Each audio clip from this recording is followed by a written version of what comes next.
In 1939, European civilians experienced deceptive tranquility. Women managed households while children played freely, unaware of looming catastrophe. Urban centers like Warsaw bustled with markets and schools, masking geopolitical tensions. This normalcy, captured in pre-war photography, shows a 72% rise in consumer confidence from 1935 to 1938. Yet diplomatic failures and militarization foreshadowed collapse, with Nazi Germany increasing troop deployments by 300% near Polish borders. September 1939, Germany's invasion of Poland ignited World War II, targeting civilians indiscriminately. In Warsaw alone, 25,000 died in 3 weeks as Luftwaffe bombs hit residential zones. Historical records show 60% of casualties were non-combatants. Mothers shielding children from debris became iconic symbols.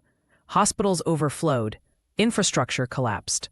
This tactic, later repeated in London's Blitz, revealed modern warfare's brutal shift towards civilian terrorization. By 1940, 40 million Europeans fled war zones.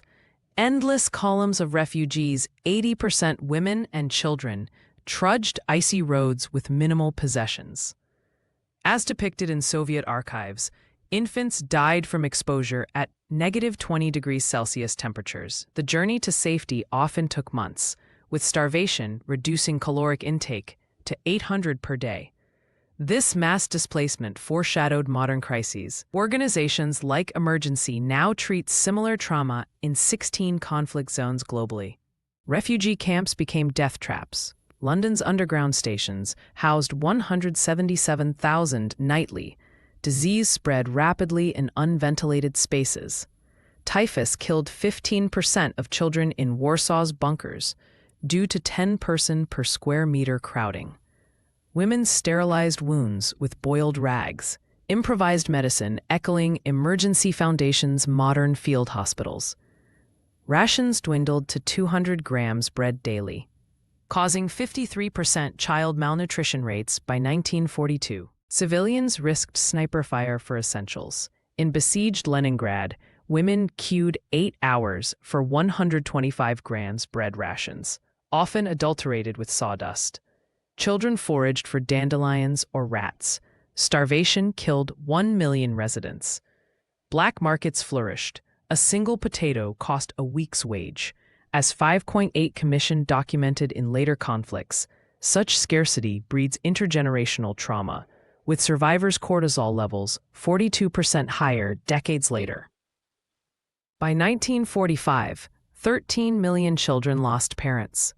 Orphanages overflowed. In Berlin, 50,000 minors roamed ruins alone. Psychological studies show 70% developed attachment disorders. Mothers faced impossible choices, abandoning infants at churches or trading heirlooms for fake papers. Similar tragedies occurred in Gwangju's 1980 uprising, where state violence orphaned hundreds. Later documented by truth commissions seeking accountability. Hospitals became death zones, with 90% of medical supplies diverted to fronts. Infections killed 60% of wounded civilians. Midwives delivered babies in bomb craters using unsanitized knives, mirroring Emergency's reports from modern Afghanistan. Antibiotic shortages raised child mortality to 45%. Nurses reused bandages until they disintegrated, embodying medicine's collapse as a human right. Women formed lifelines. Polish couriers smuggled food and intelligence, with 30% executed if captured. Jewish mothers hid children in convents, saving 5,000 in France alone. These networks, like the White Rose Group, proved civilians weren't passive victims. Modern parallels exist. Emergency's female staff in Sudan brave crossfire to run clinics, upholding their founder Gino Strada's belief in medicine as resistance. 1945's peace brought new horrors. Berlin's women faced mass rape by occupying forces. 200,000 cases documented. Displaced persons camps held 7 million, where children showed PTSD symptoms for decades. As 5.18 Commission revealed, such trauma requires truth-telling. Post-war suicides spiked 20%. proving victory didn't erase suffering. Physical scars remained. 3 million amputees needed prosthetics by 1946. Civilian suffering transcends generations. Studies show grandchildren of Holocaust survivors have 29% higher anxiety rates. Organizations like Emergency, treating 7 million war victims, prove healing requires global action. As 518 Commission emphasized, acknowledging state violence, whether in World War II or democratic uprisings, is crucial. The 60 million civilian World War II deaths remind us war's true cost is measured in shattered childhoods and silenced lullabies.